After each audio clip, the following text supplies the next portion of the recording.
नमस्कार, प्रणाम, जय जिनेन्द्र। ईश्वर की कृपा से, मेरे कुल देवी श्री वैरुट्या माता जी के आशीर्वाद से और मेरे माता पिता के सपोर्ट से, उनके आशीर्वाद से अभी रिसेंटली मैंने मेरा एक नया घर खरीदा है। इसमें आप सब लोगों का भी बहुत बड़ा सपोर्ट मुझे मिला है। जितने भी मेरे व्यूअर्स हैं, जितने भी मेरे फॉलोअर्स हैं, उनको भी मैं तहे दिल से थैंक यू कहता हूं। आपने जो मुझे गुड विशेस दिए, उसकी वजह से मेरा ये काम हो पाया। Last but not the least and the most important, क्योंकि प्रैक्टिकल अगर बात करें और बिजनेस की बात करें तो आज जितने भी मेरे क्लाइंट्स हैं, चाहे फिर वो मेरे क्लाइंट इंश्योरेंस फील्ड के हो या फिर एस्ट्रोलॉजी एंड वास्तु के फील्ड के हो, जितने भी मेरे क्लाइंट्स हैं, उन सभी लोगों का भी बहुत बड़ा सपोर्ट और योगदान रहा है, जिनकी बदौलत मैं प्रोग्रेस कर पाया हूं और आज ये लेवल तक पहुंच पाया हूं। तो आप सब लोगों को भी तहे दिल से थैंक यू सो मच, धन्यवाद। आपके सपोर्ट से, आपके गुड विशेस से मेरा नया घर लेने का सपना जो है वो एक पूरा हुआ। आज मैं आपको कुछ ऐसी इंपॉर्टेंट बातें बताने वाला हूं कि मैंने मेरा घर खरीदने के लिए कौन सा प्रोसेस यूज किया, जिसकी बदौलत मैं टाइम भी बचा पाया, पैसे भी बचा पाया और एक बहुत ही बढ़िया, बहुत ही ऑस्पिशियस घर मैं मेरे अपने खुद के लिए खरीद पाया। आज का ये अगर वीडियो आप प्रॉपर सुन लेंगे, डिटेल में सुन लेंगे, एंड तक सुन लेंगे, तो आपको भी वो प्रोसेस और सिस्टम पता चल जाएगा। और उससे अगर आप आपका नया घर ढूंढ रहे हो, रिसेंटली ढूंढ रहे हो, चालू है, ढूंढने का काम चालू है, या आने वाले समय में ढूंढने वाले हो, या फिर आपके कोई फैमिली मेंबर, कोई रिलेटिव्स, कोई अपना नया घर, अपने सपनों का नया घर खरीदने जा रहा है, तो आप उनको भी ये वीडियो शेयर करके, उनको ये वीडियो में कही गई बातें बता के उनका भी बेनिफिट करवा सकते हो और उनको उनका ऑस्पिशियस घर लेने में उनको आप हेल्प कर सकते हो। अगर आपको आगे सुनने में इंटरेस्ट नहीं है तो यहाँ पर आप वीडियो स्टॉप करके आप विदा ले सकते हो। थोड़ा सा शायद वीडियो लंबा भी चले, क्योंकि पूरा प्रोसेस मुझे समझाना है आपको, तो पेशेंस बना के एंड तक सुनिए तो बहुत अच्छी बात है, अदरवाइज आपकी मर्जी। चलिए, जब सबसे पहले मन में ख्याल आया कि मुझे मेरा एक घर खरीदना है, तो पहले, क्योंकि मैं एस्ट्रोलॉजी फील्ड में हूं, वास्तु के फील्ड में हूं, सबसे पहले मैंने क्या किया, सबसे पहले मैंने मेरा कुंडली स्टडी किया। कुंडली स्टडी करके उसमें से टाइम निकाल लिया कि भाई कौन सा एक पर्टिकुलर ईयर है जिसके अंदर प्रॉपर्टी होने की पॉसिबिलिटी है, नया घर खरीद सकने की पॉसिबिलिटी है। तो वो हिसाब से मैंने प्लान बनाया और ये चीज मैंने देख ली थी 2022 के एंड में। तो तब से मन में था प्रॉपर्टी खरीदनी है, लेकिन कुंडली के हिसाब से 2024-25 में योग आ रहा था, तो लास्ट ईयर मैंने कुछ नहीं किया इसके ऊपर काम। अब इस साल सबसे पहला मन में थॉट आया था, लगभग 9 महीने पहले थॉट आया ये साल के अंदर फिर से, कि अब जो लास्ट टाइम कुंडली देखी थी, अब ये साल आ गया है तो चलो मेहनत शुरू करते हैं, काम शुरू करते हैं उसके ऊपर। देखिए, मेहनत के बिना और उसके ऊपर काम किए बिना, उसके ऊपर डेडिकेटेडली वर्क किए बिना तो कुछ मिलने वाला नहीं है। चाहे मैं खुद एस्ट्रोलॉजर हूं तो भी, या कोई ऑर्डिनरी लेमैन है तो भी, मेहनत तो करना ही पड़ेगा। योग आ रहा है, लेकिन योग का फल प्राप्त करने के लिए मेहनत करनी ही पड़ेगी, तब जाके वो योग का फल मिलेगा। बाकी तो मिलने वाला, बैठे बिठाए मिलने वाला नहीं है। सोचते सोचते कैसा घर लेना है, कहां लेना है, क्या करना है, सब सारी चीजों का कैलकुलेशन किया। फिर जब मैंने सबसे पहला घर देखा, प्रैक्टिकली साइट पे विजिट करके, उस समय से अभी तक का मैं कैलकुलेट करूं तो 6 महीने लगे। और ये मैं क्यों 6 महीने जितने कम समय के अंदर ये कर पाया, क्योंकि एस्ट्रोलॉजी के सहारे से ये पता था कि कौन से साल में काम हो जाएगा, और उससे भी क्लोज वास्तु का जो प्रोसेस था, क्योंकि मैं वास्तु कंसल्टेंट हूं, तो नया घर ढूंढने का जो प्रोसेस है वो मैंने इतना आसान बना दिया था, करके मेरा ये काम फास्ट हो गया। और वही प्रोसेस मैं आपको बताने वाला हूं। सबसे पहले मैंने क्या किया, एक चीज तो तय थी कि वास्तु में कॉम्प्रोमाइज करके घर लेना नहीं है। पहली बात, जब इतने लोगों का वास्तु मैं खुद करता हूं, इतने लोगों के घर की रेमेडीज करता हूं, मुझे बहुत अच्छे तरीके से पता है, जिन्होंने मेरे से कंसल्टेशन करके वास्तु के हिसाब से अच्छा घर लिया है, आज वो लोग कहां ना कहां पहुंच गए हैं, बहुत आगे बढ़ रहे हैं, वो मुझे पता है। जो लोग मेरे पास कंसल्टेशन के लिए आते हैं, पहले बहुत टाइम पहले घर लिया था, कुछ समय पहले घर लिया था, वास्तु नहीं देखा था या किसी और से करवाया था, जो भी था, बट उनके घर के अंदर जो जो वास्तु दोष होते हैं, जो जो वास्तु डिफेक्ट होती है, उसकी वजह से उनको कितना सफर करना पड़ा है। फिर मैंने रेमेडीज की और उनका ग्रोथ हुआ, प्रोग्रेस हुआ, बट उसके पहले कितना सफर करना पड़ा। वास्तु दोष ने उनको किस तरीके से, किसी को कर्जे में जकड़ के रखा, किसी का डिवोर्स हो गया, किसी को फाइनेंशियल लॉस हुआ, तो वो सब भी मेरे माइंड में बराबर से फिट है। और इसके कई वीडियोस मैंने मेरे यूट्यूब चैनल पे डाले हैं, आप सब देख सकते हो। तो ये एक चीज तय थी कि मुझे मेरे अपने घर के लिए वास्तु में 1% का भी कॉम्प्रोमाइज करना नहीं है, ये एक चीज फिक्स हो गई। अब वाइफ को भी ये चीज अच्छी तरीके से पता थी, तो हमने बैठ के क्या डिसाइड किया, मैंने वाइफ को कहा कि एक काम करेंगे, जो भी कोई प्रोजेक्ट के बारे में हम इंक्वायरी करेंगे या हमें कोई कॉल आएगा, क्योंकि अभी ऑनलाइन इंक्वायरी आप डालोगे तो वहां से कॉल आएगा, आते जाते किसी ब्रोकर के साथ कांटेक्ट करोगे, ब्रोकर से बात करोगे तो वो लोग कॉल करेंगे। तो सबसे पहला नियम, पहला रूल ये बना दिया कि कहीं से भी कॉल आएगा, प्रॉपर्टी के बारे में जो बताएंगे वो सुन लेंगे, समझ लेंगे, और सबसे पहला उनको क्या कहेंगे कि हम वास्तु के स्ट्रॉन्ग बिलीवर है। आप वास्तु का मतलब आपके घर का फ्लोर प्लान है तो फ्लोर प्लान, और आपके प्रोजेक्ट का ब्रोशर है, ये ऐसा ब्रोशर है तो ब्रोशर, ऐसा ब्रोशर आप पहले व्हाट्सएप पे सेंड कीजिए। मैं उसको चेक करूंगा। अगर मैं बात करता हूं तो मैं ये कहता हूं, वाइफ कहती है तो वाइफ क्या कहती है, मेरे हस्बैंड उसको चेक करेंगे और उसमें से जो वास्तु कंप्लायंट होगा उसी हिसाब से हम आगे बढ़ेंगे। अगर वास्तु में नहीं बैठेगा तो हम आपको प्रेम से ना बोल देंगे भाई वास्तु के हिसाब से हमें नहीं जम रहा है, तो हम वो प्रोजेक्ट में आगे नहीं बढ़ेंगे। आपने सुना होगा बहुत सारे बिल्डरों के पास, बहुत सारे डेवलपर्स के पास जब आप जाते हो, वो लोग ये दावा करते हैं कि हमारा जो घर है, हमारा जो प्रोजेक्ट है वो वास्तु कंप्लायंट है, 100% वास्तु कंप्लायंट है। ऐसे जो भी आपके साथ दावा करते हैं, जो भी ऐसी बातें करते हैं, आज आपको ये वीडियो एंड तक आप सुनेंगे तो रियलाइज हो जाएगा कि एक वास्तु कंसल्टेंट को खुद को 100% वास्तु कंप्लायंट घर नहीं मिला है।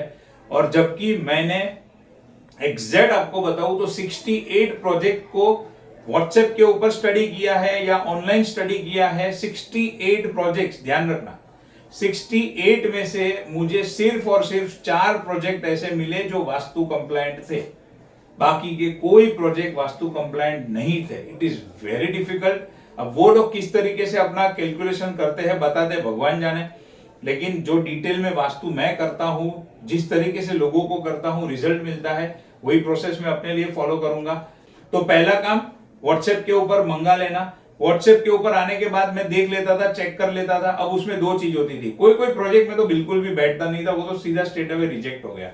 दूसरा, अब कोई प्रोजेक्ट है उसके अंदर, जैसे इसके अंदर है A B C D wing है, तो 4 विंग है, 5 विंग है, 6 विंग है, 6 टावर है, 4 टावर है, उसमें से कोई एक टावर जो होता है वो मेरे काम का था वास्तु के हिसाब से। अब वो वास्तु के हिसाब से मेरे काम का था, लेकिन पूरा टावर नहीं। तो 4 में से कोई एक साइड का जो होता है ना, वो वास्तु के हिसाब से बैठता है, बाकी के 3 नहीं बैठते।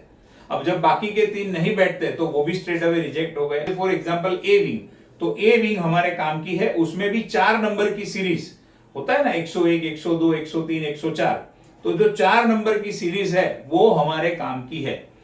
उस तरीके से सॉर्ट आउट करने के बाद मैं वाइफ को बोलता था कि अब आप आगे डेवलपर को पूछो, ये लाइन में कोई फ्लैट खाली है तो हमें इंटरेस्ट है, या जो ब्रोकर है उनको पूछते थे। ऐसा करके सॉर्ट आउट किया। अब इतना सॉर्ट आउट करने के बाद इससे क्या हुआ, मेरा बहुत सारा टाइम, वो जगह पे जाओ, प्रोजेक्ट पे जाओ, देखो, आओ जाओ, वो काफी सारा टाइम मेरा बच गया। अब इस तरीके से प्रोजेक्ट तो चुन लिया, फिर प्रैक्टिकली भी और सारी चीजें देखनी होती है, बजट देखना होता है, लोकेशन देखना होता है। मैं जैन हूं तो हम ये भी देखते हैं कि हमारे घर से नजदीक देरासर होना चाहिए, उपाश्रय होना चाहिए, फिर बाकी की एमिनिटीज हम देखते हैं। एंड फ्रेंकली स्पीकिंग, सिर्फ मैंने मेरे एरिया में नहीं देखा था, मैंने और भी बहुत सारे एरिया में दूर दूर तक भी देखा था, बहुत सारी जगह पे प्रोजेक्ट देखे। बट विजिट कितने प्रोजेक्ट में किया, विजिट मैंने सिर्फ किया 4 प्रोजेक्ट के अंदर, और बाद में फाइनल लिया एक, तो आने जाने का टाइम बच गया। अब 4 प्रोजेक्ट के ऊपर आया। अब जो 4 प्रोजेक्ट के ऊपर मैं आया, उसमें से भी फिर कंफ्यूजन था कि ये 4 में से कौन सा प्रोजेक्ट लेना चाहिए। पहले चारों प्रोजेक्ट की डिटेल निकाल दी, जो विंग में, जो लाइन में चाहिए वो फ्लैट अवेलेबल है, उतना तो कंफर्म कर लिया। फिर वो 4 प्रोजेक्ट में से कंफ्यूजन दूर करने के लिए मैंने किस चीज का यूज किया, मैंने एस्ट्रोलॉजी की ये प्रश्न कुंडली का यूज किया कि अब 4 प्रोजेक्ट पसंद आ गए हैं, 4 प्रोजेक्ट हमारे बजट के हिसाब से बैठ भी रहे हैं, तो अब कौन सा लेना चाहिए, क्योंकि चारों चार मैंने वास्तु के हिसाब से तो फिल्टर कर लिए है, वास्तु के हिसाब से फिल्टर कर लिए, लेकिन कौन सी जगह में जाने से मेरा ग्रोथ होगा, मेरा प्रोग्रेस होगा, मैं उसमें आगे बढ़ूंगा, वो मुझे सिर्फ और सिर्फ एस्ट्रोलॉजी ही बता सकता है और कोई नहीं बता सकता है। तो मैंने क्या किया, ये इस तरीके से प्रश्न कुंडली का सहारा लिया।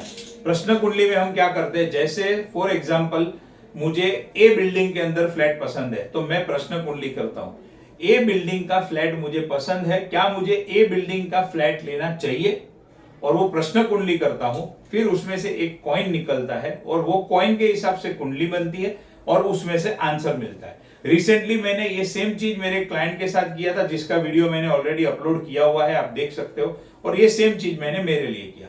तो प्रश्न कुंडली की मदद से सॉर्ट आउट किया। इसी के साथ साथ में जो भी विंग के अंदर हम देखते थे, मेरी बर्थ डेट के हिसाब से, वाइफ की बर्थ डेट के हिसाब से और मेरे सन के बर्थ डेट के हिसाब से, तीनों की बर्थ डेट के हिसाब से बेस्ट एंड ऑस्पिशियस नंबर कौन सा रहेगा फ्लैट का, वो भी मैंने निकाल लिया। तो क्या हो गया, वो भी सॉर्ट आउट हो गया। फॉर एग्जांपल 3 नंबर सबसे कॉम्पिटिबल है, तो अभी सवाल कौन सा आता है, या तो 201 देखो या 102 देखो, दोनों में ही 3 नंबर बैठेगा, बाकी में तो 3 नंबर कहां पर बैठने वाला है नहीं, या फिर उस तरीके से कैलकुलेट करके अपर फ्लोर हायर फ्लोर जो भी है, तो वो नंबर यानी कि न्यूमरोलॉजी हो गया, एस्ट्रोलॉजी हो गया, और उसके बाद में 4 में से जो कुंडली सबसे ज्यादा पावरफुल बनी, सबसे ज्यादा ऑस्पिशियस बनी, जिसमें सबसे ज्यादा पॉजिटिव आंसर आया, वो फ्लैट फिर मैंने लिया और वो फ्लैट का फिर टोकन मैंने दिया। मैं आपको ये बताना चाहता हूं कि मैंने वास्तु जो मेरे फ्लैट के लिए देखा, उसमें मैंने क्या क्या देखा और वो प्रोजेक्ट के अंदर क्या है, अब वो मैं आपको दिखाना चाहता हूं। देखिए, अब जैसे ये प्रोजेक्ट है, उसमें ए विंग है, बी विंग है, सी विंग है, डी विंग है। ऐसा कभी नहीं होता है कि या हर एक विंग हमारे काम की है, डिपेंड करता है प्रोजेक्ट टू प्रोजेक्ट। सबसे ज्यादा इंपॉर्टेंट है नॉर्थ डायरेक्शन।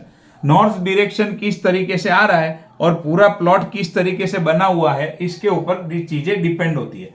अब देखो, यहां पर नॉर्थ इस तरीके से है, लेकिन जब मैंने प्रैक्टिकल गया वो साइड के ऊपर, तो नॉर्थ इधर से इतना टिल्ट था, लगभग 20 डिग्री के आसपास टिल्ट था। तो ये टिल्ट एग्जैक्टली मैंने चेक किया, कौन सी विंग मेरे काम की है वो मैंने फाइंड आउट की। तो अल्टीमेटली फिर ये घर जो मैंने फाइनल किया, उसका भी वास्तु आपको बताता हूं। देखो, 100% वास्तु कंप्लाइंट मुझे भी नहीं मिला है। यहां पर देखिए,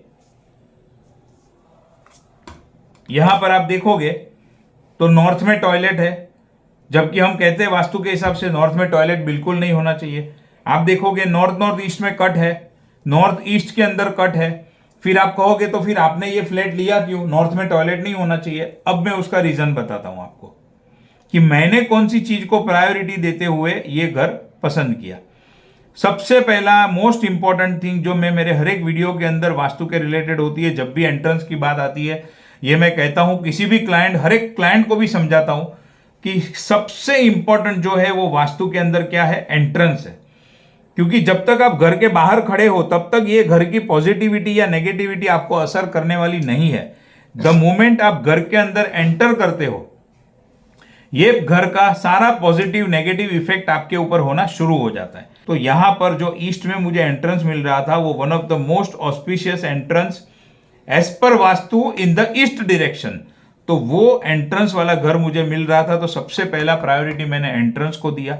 दूसरे नंबर पे मैंने ये देखा कि यहां पर जो है ब्रह्मस्थान, ये ब्रह्मस्थान के अंदर कोई भी मेजर वास्तु डिफेक्ट नहीं है। मतलब कि ब्रह्मस्थान के अंदर WC नहीं है, ब्रह्मस्थान के अंदर कोई फायर नहीं है, यानी कि किचन का गैस नहीं है। किचन का थोड़ा सा हिस्सा है, लेकिन ये देख सकते हो आप, ये जो किचन का स्टोव है ये ब्रह्मस्थान के बाहर है और उसको थोड़ा शिफ्ट किया जा सकता है। ब्रह्मस्थान के अंदर कोई खड्डा नहीं है, कोई भी मेजर वास्तु दोष नहीं है। ब्रह्मस्थान वजन में हल्का होना चाहिए। डेफिनेटली ये थोड़ी वॉल है, यहां पर ये एक वॉल है, ये एक वॉल है, ये है, लेकिन कोई हैवी बीम नहीं है, बीम बड़ा कॉलम नहीं है, वो भी मैंने चेक कर लिया। तो इसका मतलब ये जो ब्रह्मस्थान है वो काफी हद तक मुझे पॉजिटिव मिल गया। और तीसरा मोस्ट इंपॉर्टेंट होता है साउथ वेस्ट, यानी कि bedroom and specially south west.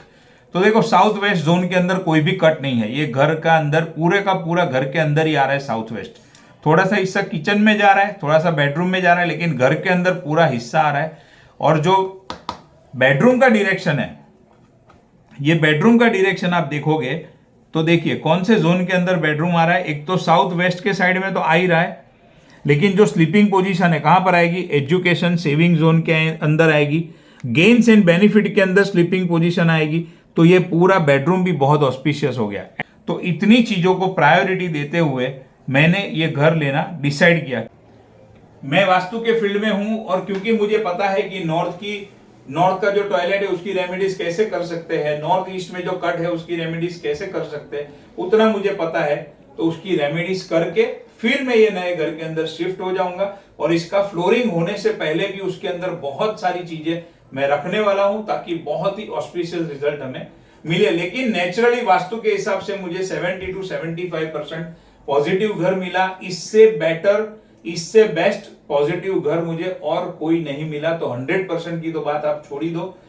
तो आपको अगर अपना घर खरीदना है नया, अपने सपनों का घर, तो ये प्रोसेस को आप फॉलो करेंगे। मतलब एस्ट्रोलॉजी से जान लीजिए कौन से साल में काम होगा, एस्ट्रोलॉजी से जान लीजिए प्रश्न कुंडली से कौन सा प्रोजेक्ट आपके लिए ऑस्पिशियस है, वास्तु के हिसाब से सॉर्ट आउट कर लीजिए कौन सी विंग हमारे लिए अच्छी है, उसमें भी कौन सी साइड में हमें जाना है, और न्यूमरोलॉजी के हिसाब से कौन से नंबर का फ्लैट लेना है। आपको इतनी चीज घर खरीदने से पहले ही अगर आपको पता चल गई तो आपका 70 to 80% काम वहीं पर हो जाएगा। तो सारा टाइम आपका बच जाएगा और आप भी एक बहुत अच्छा, बहुत बढ़िया घर आप खरीद सकते हो। Thank you so much.